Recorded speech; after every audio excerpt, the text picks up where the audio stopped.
This video is the third in a series of videos looking at how a block-based coding platform like Scratch can be used to meet a good deal of New York State's computer science and digital fluency standards.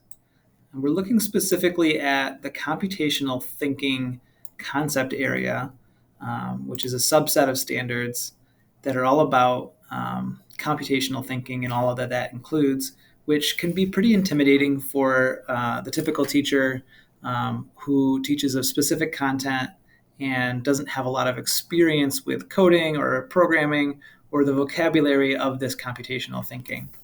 So we've been looking at these computational thinking standards, specifically the subset of algorithms in programming, and kind of unpacking how Scratch can be a vehicle for students to experience the skills and knowledge contained within these standards. We've already talked about this first algorithm and programming standard, all about understanding algorithms and comparing algorithms and kind of making pros and cons lists about different ways of problem solving. We've also looked at how Scratch could be a great way to better understand variables in a visual way. So now we're going to focus on Computational Thinking Standard 8, which is the third algorithms and programming standard. And this standard is all about understanding repetition and conditionals as pieces of that programming process, or making more efficient, more dynamic algorithms or sets of steps. So let's say, for example, we are in an English class and we want to meet this standard all about analyzing how particular lines of dialogue or events in a story propel action, reveal aspects of character, or provoke a decision. This standard is all about understanding different ways that things can go based on what happens, right? Which is a great connection to make to our conditionals, which are kind of if-then statements, right? If this happens, then scenario A plays out. If this other thing happens, then scenario B plays out. So coding is a great way to bring that kind of logic to life, and Scratch is a very visual way to do that. So I used ChatGPT to generate some ideas based on that standard, right? 10 quick, simple projects that students could code that demonstrates their understanding of that standard that we just looked at. And we got some good ideas here. I'm just going to grab this first one here, a character decision simulator, where we create a simulation where users make choices for a character and see different outcomes based on their decisions.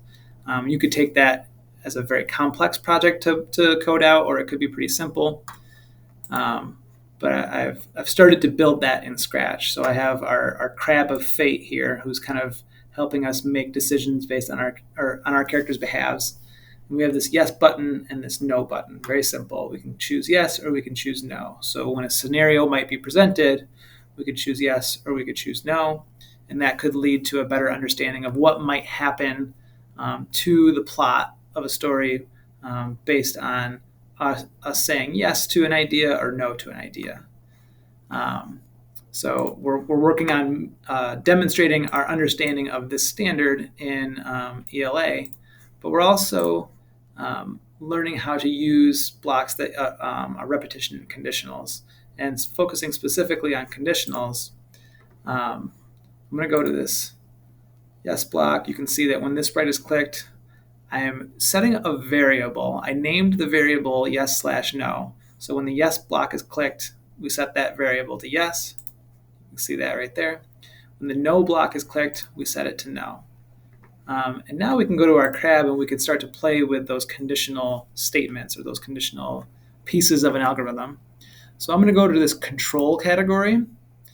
And these are all blocks that help us control. And you can see right away, repetition. We have a block that says repeat 10 times or repeat until a certain condition is met, right? We have conditional blocks. If something happens, whatever we put right here, then whatever we put in the middle here will happen. So I could say when the crab is clicked,